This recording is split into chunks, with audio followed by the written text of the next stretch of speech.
我们今天有我们的女执事，我们邱平执事来诗会，还有一群唱出美丽歌声的女诗班来献诗。请问里面有没有什么发觉？有感动。也不是说很刻意啦，但是特别安排，是因为这个主日是我们总会所设立的妇女主日、妇女事工主日所以呢，我们给隔壁祝姐妹说祝你妇女节快乐，好不好？好，给我们隔壁祝一下。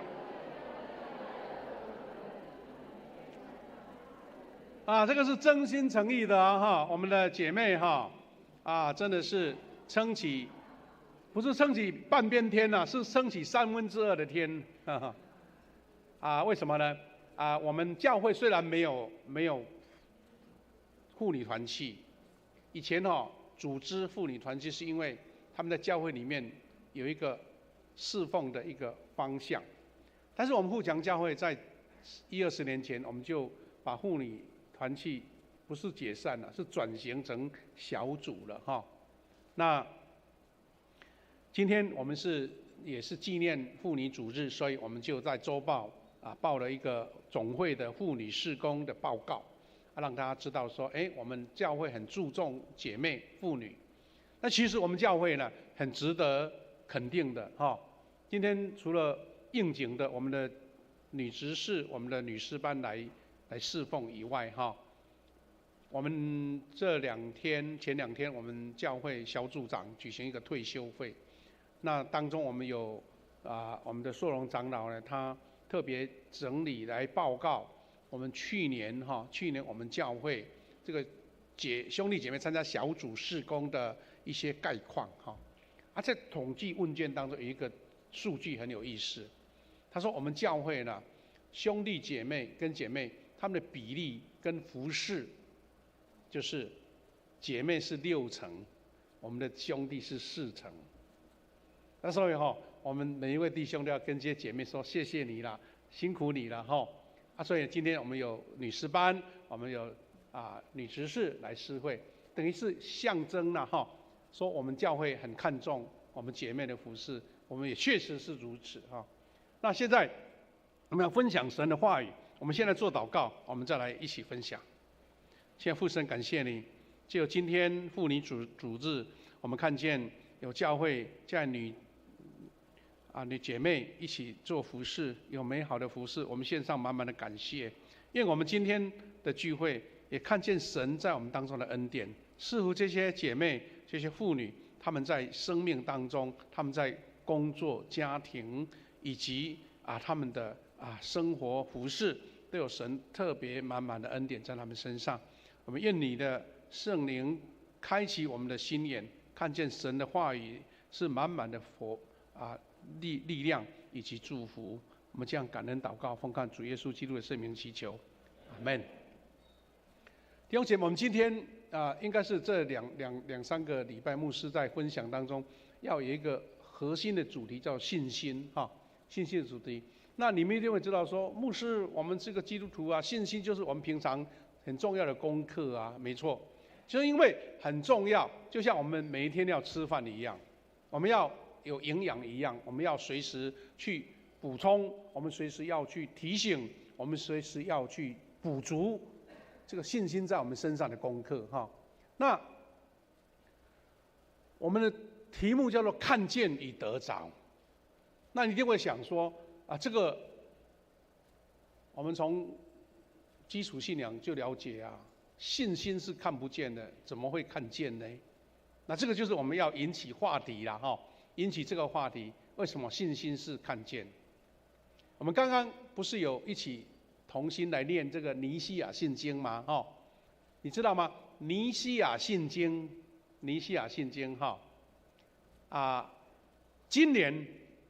今年刚好是这个通过，就是定了这个尼西亚信经，刚好今年是1700年，你看多久？1700不是170年了，是1700年。就在主后325年，经由当时的以地中海为主，全地区的教会那些领导者一起来审核，说我们到底信的神是什么样，就把他们的信仰告白一段一段的把它写下来。你如果跟那个使徒信经对照起来是类似，对不对？但是它的文字是比较细的，文字是内容是比较仔细的，那些都是有历史背景的哦，不是想到就写讲什么，想到就讲什么。因为信经就是短又明确，因为那个时候尼西亚信经的成立是因为要面对当时初代教会很多异端，很多人在怀疑耶稣是不是上帝的独生子，耶稣是不是有神性，还怀疑说圣灵到底是三位一体呢，还是不是？就是那个历史背景之下所成立的，所以等于是说，如果正式大家都承认通过了，全世界的教会，使徒信经还没有哦，使徒信经因为那个是自然形成的嘛，反正这是开会通过的，是尼西亚信经，今年刚好1700年。好，那我讲这个是一个开头啦。我的意思是说，刚刚我们在一起念哈，上帝创造这个世界，对不对？我们说我们看到这个世界，上帝所创造，它其中有一句话叫做“一切看得见跟看不见的，都是神所创造的”。为什么你会接受说你看不见，我为什么要承认呢？因为我们从我们的生活，我们的整个科学的看见，就是人的肉眼，它只能看见一部分。那其他的是因为我确信它存在，就像几年前，台湾不是流行了新冠疫情吗？为什么大家都很乖乖的把口罩戴起来？大家乖乖的说不能出门，乖不能到公共场所，因为你知道那看不见的病毒啊，它确实会感染啊，甚至是生命危险哦。说换句话说，我们很多实际的体验知道那些看不见的可能更厉害。那信心就是我们要学习的课题，所以牧师用看见跟得着，等于复习我们每一个弟兄姐妹在信仰上能够更明确。其实不只是你自己明白你的信仰，是那看不见的。其实更重要的是，你怎么把这个看不见的信仰那么坚固，而且还能够影响到你隔壁、你的邻居、你的朋友、你的同学、你的家人，那这个才是关键哈。我们说信心看见，有一句话大家一定很熟悉，就是希伯来书11章第1节。他这句话这么说，他说：“信是所望的事的实底，信是所盼望的事，它的实底。你盼望什么？是空的吗？它的实底是因为信心。还有是未见之事的确据。”未见的、看不见的，但是它有确据，那是纯从信心而来。好，所以一两个这个主题跟信心有关。刚刚我们已经读了经文了，我们等一下会做复习哈。那有几个角度，我们一起来学习这个信心。第一个是，你用信心来连接上帝的世界，这个是一个基础。那怎么连结呢？首先就是以信心来遇见创造的主。我们还不认识主的时候，你圣经没有读过嘛，你也没有信耶稣。第一个是你接触的这个大自然这个世界，就是你跟神遇见的第一段。你这2、3天如果有外出旅游，你会发现说这个美丽的世界，樱花开得满满的哈，很多人都要去排队要看樱花。为什么樱花会在这个时间出现？这是谁告诉他的？谁发布命令说樱花开，那就开？没有。那你是一个敏锐的人，你知道说这个大自然太美妙了哈。但是记得，圣经记载我们应当相信的对象。那圣经是我们信仰的一个根据，但是其实是很多外界的东西也在证明我们的神。所以除了圣经以外，上帝也透过大自然向我们启示他自己，弟兄姐妹，我们刚刚读的经文1章19节罗马书，他说人可以知道的，已经清清楚楚的摆在他们眼前，是上帝亲自他们显明的。哎，上帝有显明啊，你又说看不见，那问题来了。其实我们知道传福音很困难，就是在这卡在这里，对不对？明明有，但是我又不能拿出什么证据啊，所以我们需要圣灵的动工，就是让我说啊，对了，我信他就有了。但是我看见了再信的，那是一个比较 low 的部分，因为很多事情是看不见的，那是更珍贵、更真实。所以我们再看第2节就更清楚了，上帝那看不见的特性，他说罗马书1章20节说，是他永恒的大能和神性。看不见的特性反而是神大能和神性。他说，其实从创世以来都看得见。看不见又看得见，为什么？他说由他所造的万物来辨认出来。记得万物都在见证神是真实的，是他创造的。他说这样就没有人没有借口。换句话说，你把大自然的知识，特别是天文地理这些事情来印证到你的信仰，你会发现说，哇，真的是无可推诿啊！和合本圣经是说无可推，人没有借口，就是没有推诿所以这个关键是在于你的心接受了，你就看见了。有一个小故事可以做这样的一个介绍。他说有一位旅行家，他就是一个算是冒险家了他经过撒哈拉沙漠。好了，撒哈拉沙漠就是世界最大的沙漠，那当然是一定要有备而来，不能随便乱逛。昨天呢，我们教会很多弟兄姐妹去参加我们的品成跟佳音的婚礼，哇，他们很厉害呢，就安排一个非常漂亮的地方，但是是在安平。昨天是连续假，哇，不得了，整个安平路到处都塞车。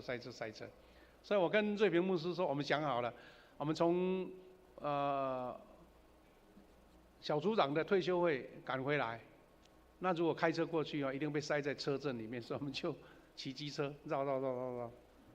沿路牧师平常很少在假日去到那个闹区不得了，看到很多排队名店，真的是排队，弯来弯去，弯来像一条蛇一样国华街啦，还有民生路那边一大堆人在排队，因为大家想要逛街吃美食。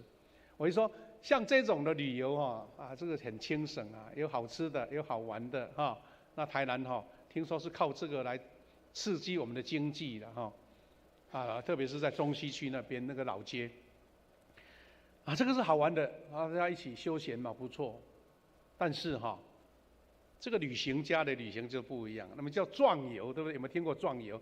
有人一生想要存很多钱，就是去到非洲去走一趟去非洲走，要去看见那个完全跟你的世界完全不相关的东西，会刺激你。我说这个旅行家呢，真的是派的一队骆驼队，还有非常有经验的导游带领他去越过这个撒哈拉沙漠，想要去体验这个漂亮的很跟一般我们看见的世界不一样的。那好了，经过很疲累，走到一个有绿洲，就是绿洲我们知道在沙漠很重要，有一点水有一些绿色的植物，那就在那边扎营了，要休息了。等大家勉强就是物资都当然不是很充裕就是勉强吃饱了，晚上星空出现了就想要去睡觉了。然后他这个旅行家就看到那个导游还没睡，在外面的沙上望着星空，就在祷告，在做祷告。他说旅行家也看起来闲来无事很无聊他就跟他问说：“你到底跟谁祷告？”他说：“我在跟上帝祷告。”这旅行家就有一点好笑，说：“哎呀，你说祷告这天上都是星星，哪里有上帝啊？你看见神了吗？”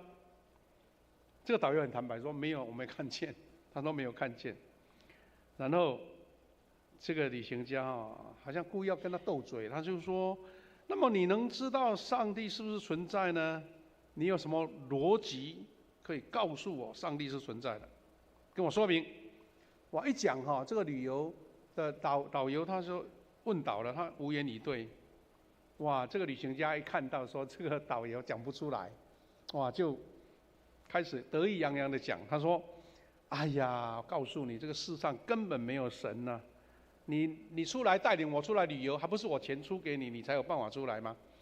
哪里有上帝啊？万事都是偶然发生的。所谓掌管一切的神，不过是像你们这种软弱又没有学问的人，为了心灵的依靠才想出来的虚像罢了。这样子，哇，讲得很不客气哈。好像我这种有学问、有智慧的人根本不会盲目相信神的存在。你不要胡思乱想哈。台语有一句话说：“较早困较安呐，较早困较有名呐。”不要那边有诶无诶，空思妄想了，安尼。好了，你说这个旅行家讲的又不是没有道理啊。他真的祷告有没有看到上帝啊？他就给他改亏了丢了哈。然后说完之后，这个导游这个旅行家就进帐篷睡觉了哈。那导游突然间被问的主啊，他平常是他的祷告是他的平常生活的一部分，突然间被问倒了，他也觉得糟糕，他怎么问我回答不出来呢？那想了又想，想了又想，就跟上帝说：上帝啊，我要怎么回答他才是正确的呢？反复思想，他坐在那边，突然间灵光一闪，说有了。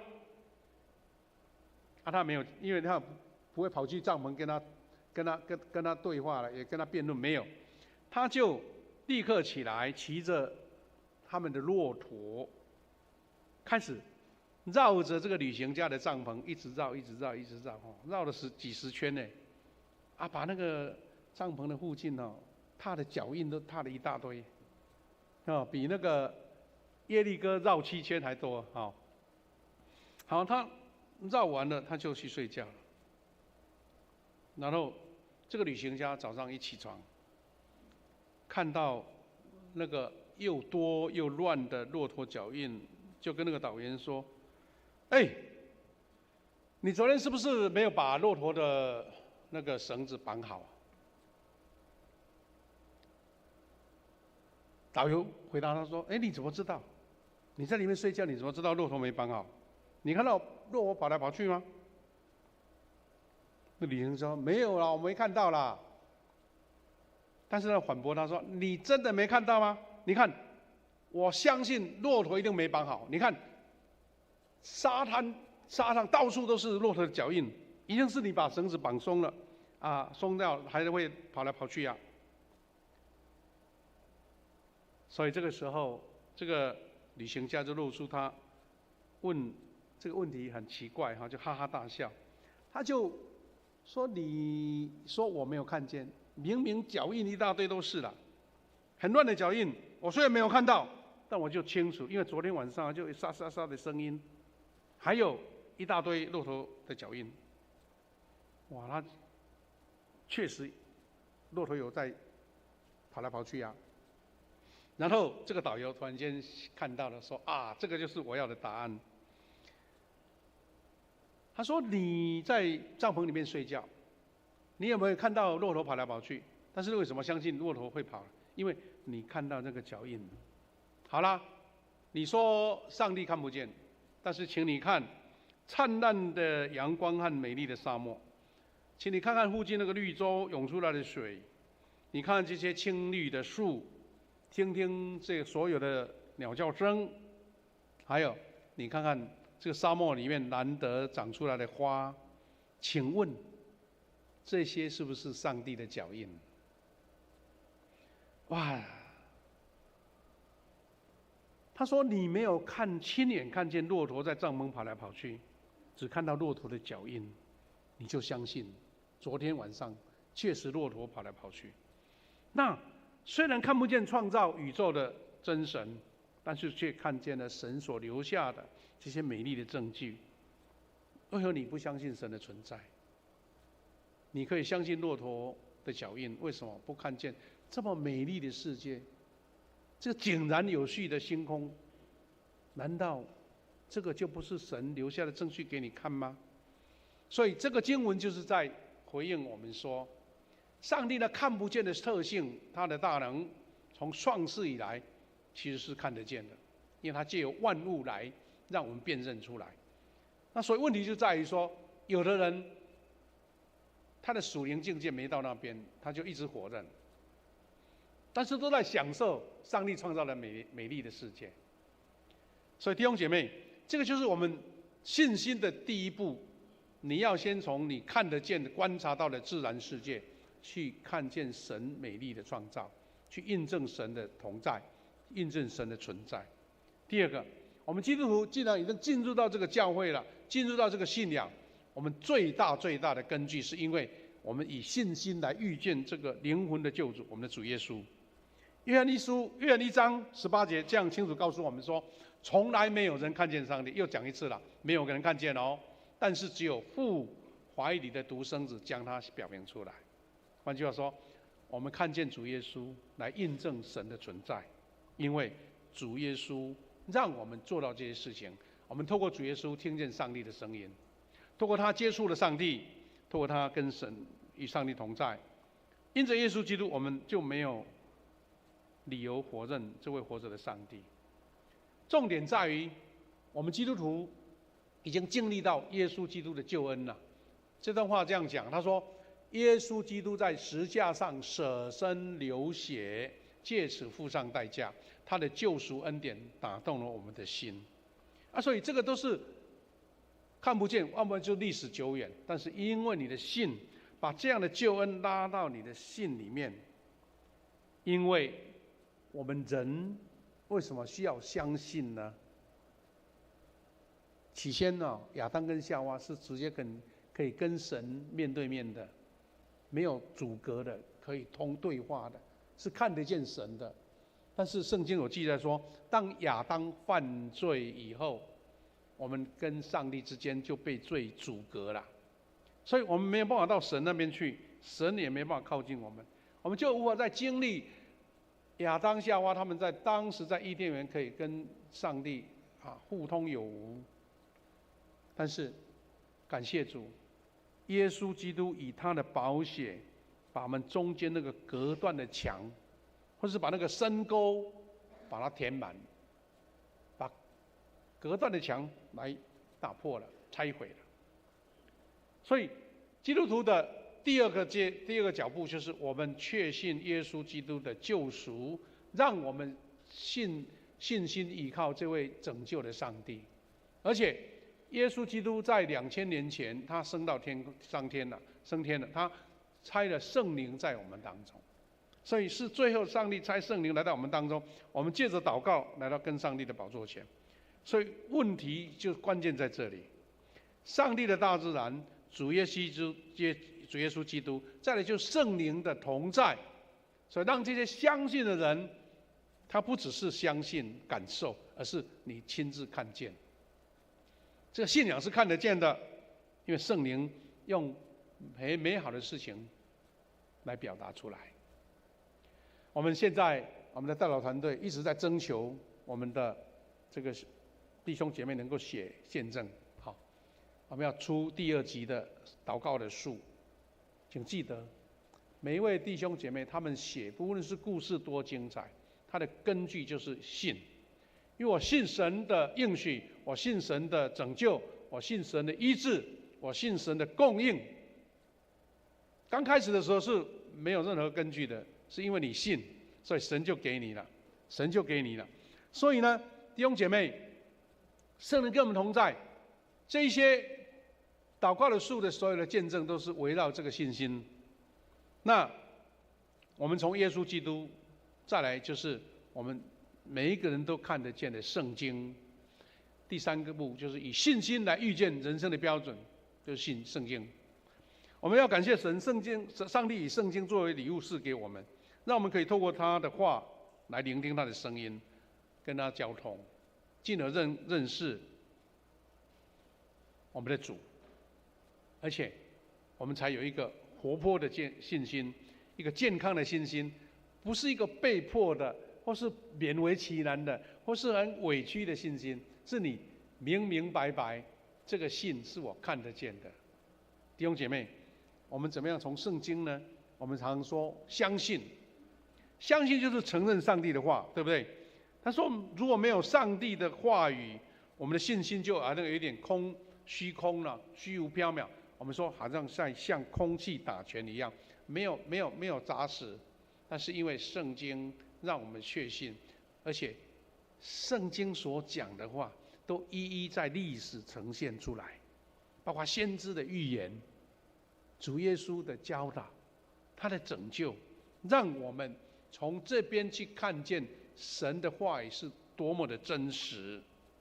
所以我们基督徒把圣经说当成我们的灵粮，是因为我们是要像在吃我们健康的食物，对不对？让我们身体有力量、有精神。那基督徒的信仰就是借由天上的粮食来补足我们这个基督徒的信仰。耶稣很明确的对魔鬼在引诱他的时候，他讲了一句话说：人活着不是单靠食物，乃是靠神口里所说的一切话语。魔鬼看见耶稣在试探的时候，肚子饿得不得了，说你能够把这个石头变成面包啊？你有这个能力啊？那是一个试探。耶稣说，其实人不只是靠面包，面包固然是物质的，我们肉体的需要，但是更重要的是神的话。弟兄姐妹，我们也看到以色列百姓同样经历到这两个截然不同的这一个境界。他们在埃及的时候，虽然是奴隶，没有自由，但至少他可以靠自己的劳力去种田啦，去种麦子啦，去养牲畜啦，让他们能够温饱。看起来是很美好，但是为什么他们要离开？而且他们出埃及，经历了过红海，一到旷野去了。原来勉强流汗流泪，他种的这些五谷没有办法，因为在旷野里面没有可以耕种的东西，而且你一天天漂流，你怎么可能把食物带着走呢？把那个谷物带着走呢？问题来了，在埃及的时候可以享受至少温饱，但是出旷野到旷野来，我们说他们就是要靠上帝的话才能生存。那你说上帝的话什么可以吃的吗？他们一借着信心呢，然后向上帝祈求说：上帝，你既然带我们出来，在这个鸟不生蛋的地方，我们要怎么办？神就赐给他们什么可以吃？玛纳可以吃，而且还有肉可以吃。什么肉？鹌鹑的肉。神特别在那个旷野，在磐石当中有泉水出来。当然，如果这些东西要跟我们现在大鱼大肉来讲，当然不可比。但是问题是，以色列百姓靠着信心走出埃及，然后进到旷野，但再来他们就不能靠自己的劳力啦，一分耕耘一分收获都没办法啦。但是靠着神的话语，靠着信心，依靠上帝的能力，是因为他们这样才能够度过这40年旷野漂流的生活。所以圣经成为我们属灵的食物。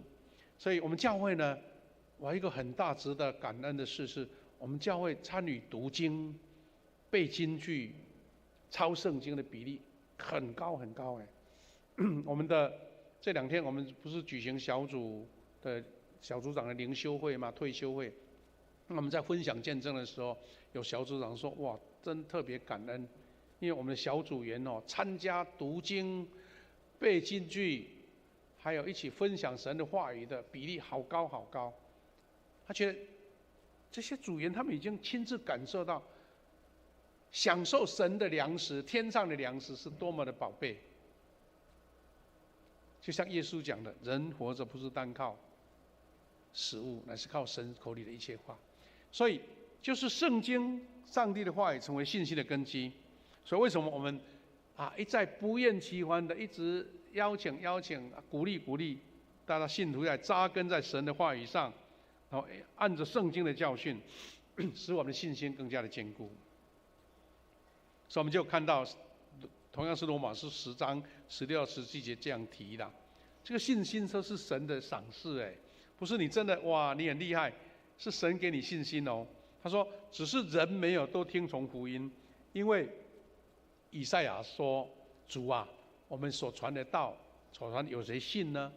可见他说，信道是从听道来的，听道是从基督的话来的。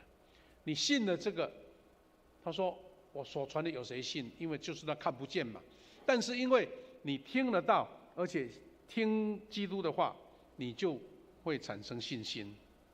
这是基督徒最大恩典，因为我信道，因为我听得到，因为我相信主耶稣的道。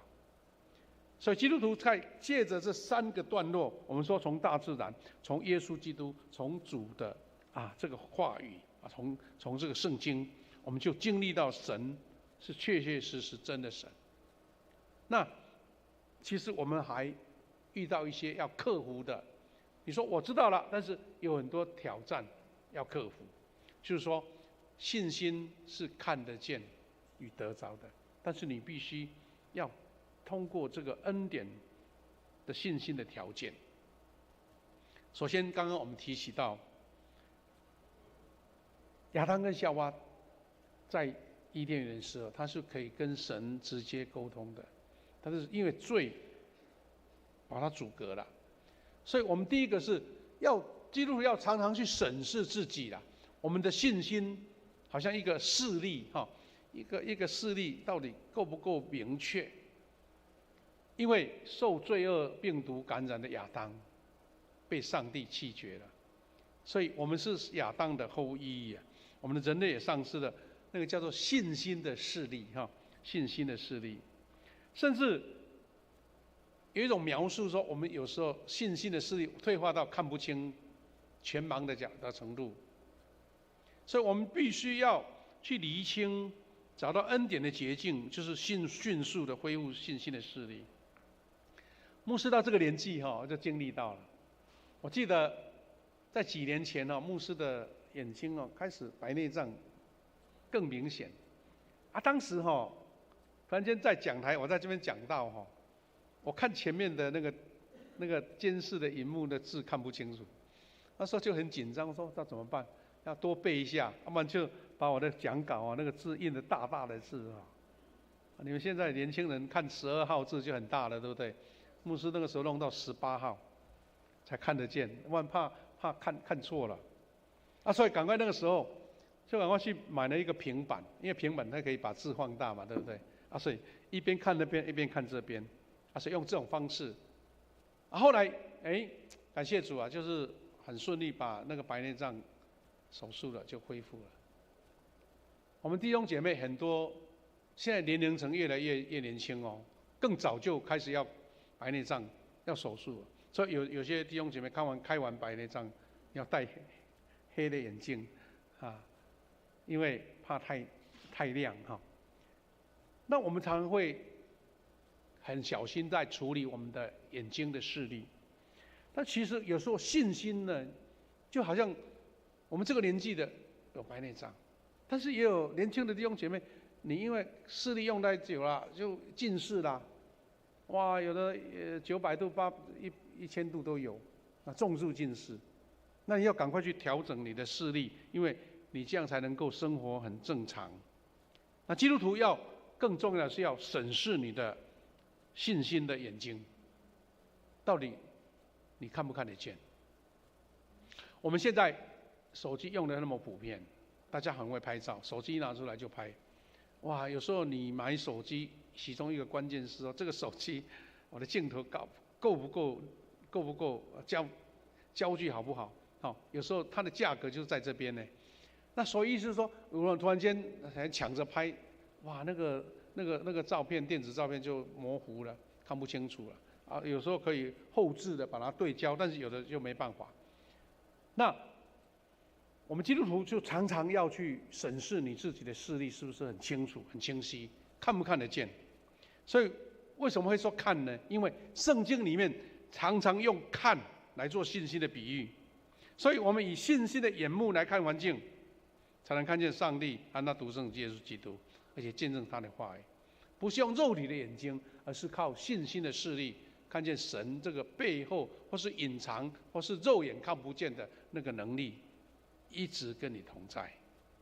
所以弟兄姐妹，在这个我们审视说，从大自然、从耶稣基督、从圣经，让我们得到这个信心。但是你常常会碰到这个属灵的势力看不见。另外一个，如果从另外一个角度，信心是属于一种选择啦，一种选择的领域。圣经提到说，信心在于我们的选择。上帝也按照个人的信心赏赐他的大跟小。有的被神所重用历练，哇，他经历到一切艰难的挑战，但是他仍然信心存在。有人就像耶稣讲的，哎呀，你是个小信的人，因为我们信心很脆弱，一小小挫折就开始埋怨神了。对，你不要责怪自己啦，因为圣经有提到说，上帝是按照个人你的承受、你的恩典，是你信心大小。这段经文跟我们这样讲，他说：凭着上帝给我们的恩惠，我们要对你们各位说，不要把自己看得太高，倒要谦恭自守。个人按照上帝所赐给他们信心来衡量自己。是的，有的人是信心的伟人。我们看看在历史上很多信心的伟人，像乔治·穆勒，在经营孤儿院，今天中午没饭吃了，他还是充满着信心。因为神要供应。亚伯拉罕凭着信心离开他的家乡，往一个未知的地方去。但是我们不能每一个人都要求你的境界那么高，但是求神给你信心的大小。我们就跟神说：神啊，我可能会遇到挑战，但求你给我更大的信心，因为信心的背后就是赏赐嘛，信心的后面就是得着嘛。好，所以第二个，我们常常要审视自己的，就是基督徒的信心常常靠上帝的话，要勇敢冒险，勇敢的冒险，勇敢踏出那个未知的脚步。其实我们人生很多人你会觉得说，这个人成功，这个人为什么他的事业做得那么好？其实他不是说前面已经把你摆好了，哇，做这个生意一定会赚钱，没有人的，没有这种的啦。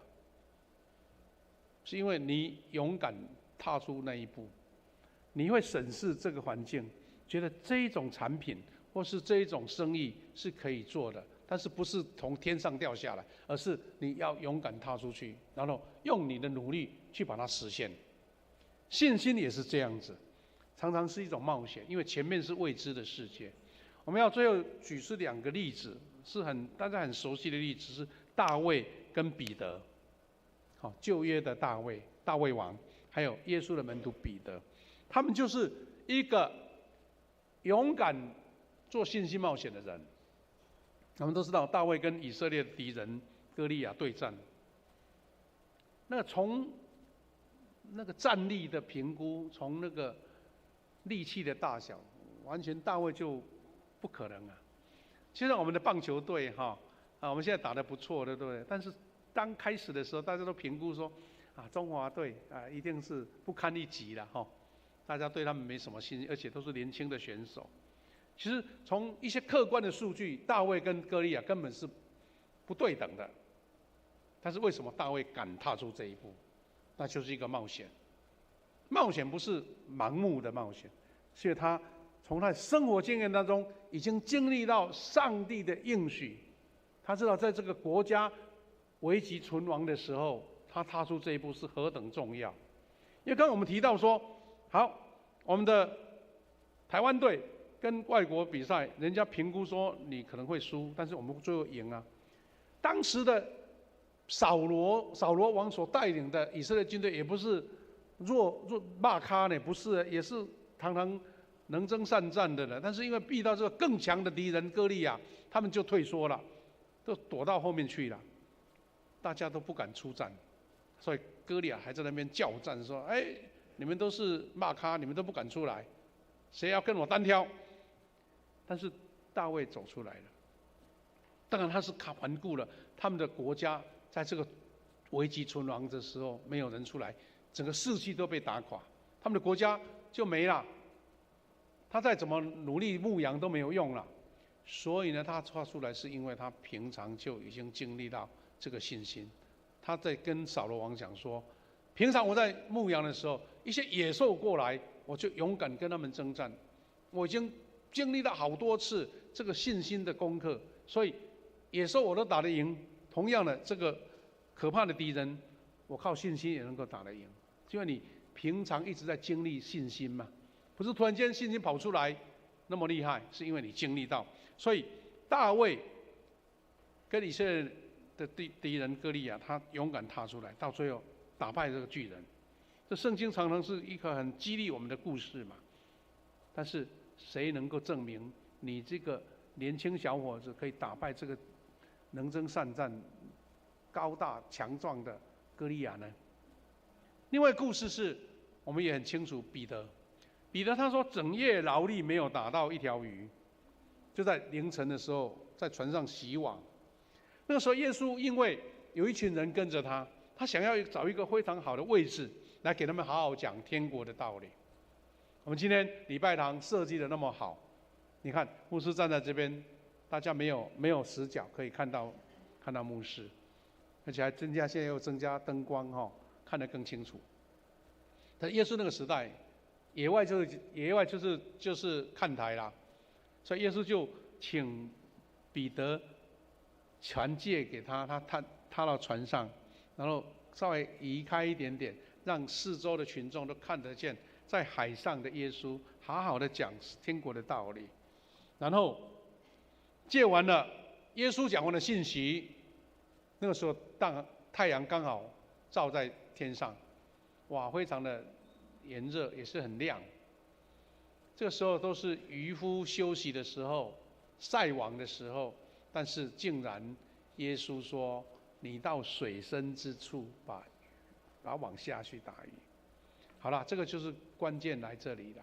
一个很有经验的渔夫抓鱼，什么时候应该抓，什么时候应该休息，他说了如指掌。但是耶稣说：“你在这个不应该的时刻，你听我的话，把船开到水深之处。”因为按照当时他们的自然环境里面他们在捕鱼都用晚上，因为鱼在白天太阳照的时候，他们就沉到水深之处。第一个可能光线比较暗，第二个是他们在那边休息，因为没有那个鱼没有那个饵料可以吃嘛，因为没有那个食物可以吃，他要晚上才出来。所以彼得他们很经验用晚上来捕鱼。但耶稣反其道而行，叫他们到水深之处。然后圣经就是这样讲，彼得他就跟耶稣说：“我们一夜打鱼没有收获，但是因着你的话，我就按照你的话去做，就开到水深之处。”圣经就记载说，他们捕了好多的鱼，渔网都快破掉了。大卫或是彼得，他们都是一个做信心冒险的人。弟兄姐妹，神要赐给我们，从来不是说你待在那边我就给你，而是因为你勇敢踏出这个信心的一步，你勇敢的选择，你勇敢的承接，然后你勇敢的冒险。感谢主，我们都知道，这是神的恩典，不是人有多有能力，好像你是主导性，上帝是配搭的，不是是上帝给你信心，上帝给你用这样的证明你这个信心是正确的。所以今天我们读了第二段经文，以弗所书2章8节，他说：“你们是靠上帝的恩典，然后凭信心而得救的，是神爱你，神祝福你，你才有这个恩典哦。”他说第二句更清楚，他说：“这不是出于你们自己的行为，而是上帝的恩赐。”不是出于你们的行为，是上帝给你。所以我们每一个人都要，既然是上帝的恩典，你更大的恩典是说，神啊，你让我有这个认识你，得到这个信仰，你给我更大的信心，因为我不是靠行为，你这个祝福跟恩赐是你给我的，所以我就勇敢的选择，我勇敢的冒险。基督徒常常精彩的见证故事都是从这边出来的。你是要做一个平庸完全没有任何举动，或是没有任何神的作为的一个基督徒呢？还是天天在经历一个冒险的旅程，但是也是经历一个虽然是惊涛骇浪，不然就是很多的不可确定，但是神的供应就一直来。神要给你这样的信心，你要跟神求说：神啊，你按照你的恩赐给我更大的信心。不是自己有能力选择，而是神要给你，因为他看个人的特质。最后，牧师要跟大家一起来做一个结论，就是说，我们的信心其实就是我们的身份证。我们知道，我们台湾每一个人我们的身份证很重要现在各自都不能随便泄露的，而且我们的护照更重要，你出国没有护照就不能回来。而且护照在世界的排行榜是前几名的，因为我们的护照很好用，很多人要抢着要偷你的护照，要去变造。那我们还倡导说，我们台湾人有双重国籍的，你如果是行政官员，你是公务员，有时候你不能拥有别国的国籍，为什么？因为要证明你对这个国家很忠诚，所以信心就是基督徒的身份证。你不能说我是基督徒，我是基督徒。其实有很多基督徒自称是基督徒了，他不信他不信神的，你知道吗？你说怎么那么可能？因为他遇到很多事情，他都靠自己，不靠上帝。所以表面上他自己自称是基督徒，但其实他行为他的做法完全没有信心。完全没有这个信仰，那是真的很可悲了。这个信心，这个基督徒，我们这一次小组聚会，有人就这样的见证，他说：基督徒不是一个名称，基督徒是人家看到你跟随耶稣基督，我才叫你叫做基督徒，不是你说我是基督就是是别人看见你这个见证才是所以弟兄姐妹，圣经称说具有信心的人是义人，并且超乎我们所想的祝福给我们。期待我们每位弟兄姐妹，你我们都是成为信心之人，以上帝的话语来充满我们。你不只是看见，而且是真正的得着了。你说看见，但是没有收获，你会觉得说这个好像很空虚，是因为你亲自经历到每一个脚步，你的人生的每一个阶段都是神的恩典赐予。所以信心的功课是基督徒一生到死都要学习的功课，而且一直操练的功课。愿神给每一位你不只是看得见的信心，而且是得着的信心。